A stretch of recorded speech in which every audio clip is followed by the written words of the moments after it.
Njengoba Isilo kaZulu besiqoqwa nje, bekhona ngisho namakhosi abuye emazweni angaphandle afaka phakathi iMalawi kanye neZambia nayifisele izilokothe ezinhle Ingonyama uMisuzulu kaZwelithini.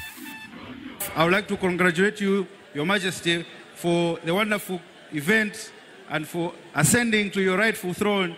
Thank you so much, Your Majesty. Coming here, Isilo from Pezeni, is to come and pledge his loyalty to you, that you are the king of the Ngonis in the diaspora and everywhere.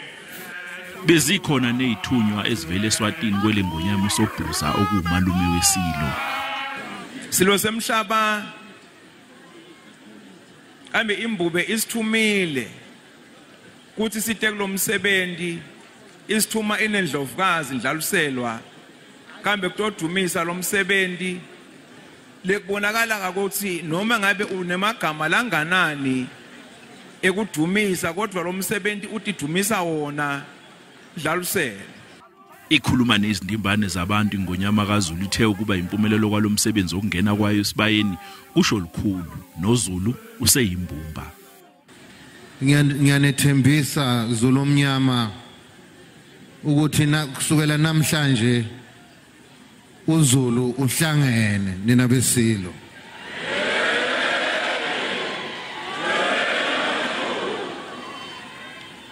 Indawo siyisizwe nobuhlungu esisuka kubo namhlanje uNkulunkulu nezinyanya zalapha ekhaya abanikazi besihlalo abanikazi besizwe ngiyabusisa ukuba bebe nathi futhi besingathe ngoba sesingena kuleli qabunga elisha.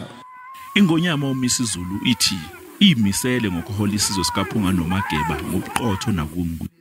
Ngizimisele njengengonyama kaZulu ukuhola isizwe sikamageba isizwe sikababa.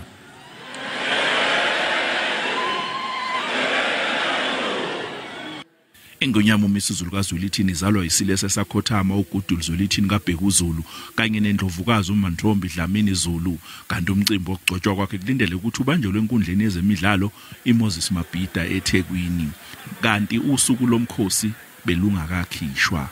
Limhlabela umbhedule uzusabena onhleko ekanexweni ukhwajumbe benomasibuko enyangeni zasosuthu sobophule emhlahlo omntandaba yabozibhanuke ibhubese limthenje yabona ndaba ikhetshisa entandama ezimbili. Ningukhalvin Dludla, Izindaba ze SABC. Endlunkulweni yami.